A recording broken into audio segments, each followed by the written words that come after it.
प्रथम रु अष्टम पर्यंत 86 पिला शिक्षक 2 जन जड़े शिक्षक सरकार काम बिजी रहिले तो आउ जड़े शिक्षक पाठ पढ़ुं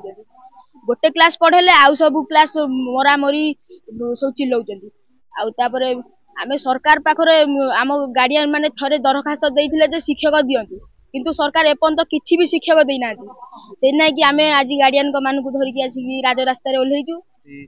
सरकार तो विभिन्न स्कीम 5T क्लास स्कूल रे बहुत थर रंग मारुचंती बेंच टेबुल सब देउछन्ति किंतु शिक्षक ना शिक्षक अभाव आमर तो भविष्य अंधार हो आम शिक्षक नथिले आम कौन करूँ कौन से ना आम सरकार को निवेदन करूँ आमको शिक्षक दिंतु ना आम राजरास्तार को ओह्लैबु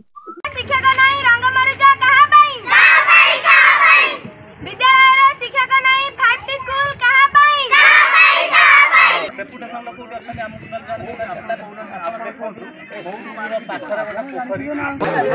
पोखरीटा अपन देखंतु सेपटे को क्लास रे सार पढो छुआ आसी पोखरे पडी मरछे अपेक्षा करमा सर आज के हम वर्षा लाने अपेक्षा ताला पड़िबार कारण आमे माने समस्त घर छाड़ी संसार छाड़ी रोसई बास छाड़ी आमे आसिक बचिबार कारण होउची हम स्कूल ले शिक्षक नांती कि शिक्षयित्री नांती दीटा शिक्षक शिक्षयित्री नांती प्रथम रु अष्टम पर्यंत स्कूल खोला है किंतु ता देहरे शिक्षक नांती कलर दे देले स्कूल खोली देले कि स्कूलटा भल कर देले से छुआ पाठ पढ़िबे सेटा नै शिक्षक आसीबा दरकार शिक्षक न आसिले केमिति हबो शिक्षक एतिक अनुभूति सारंग थारु एमिति भिक्षा मागुछु केमिति हम स्कूल को शिक्षक आसंतु शिक्षक न आसिले हम छुआ भविष्य अंधार हो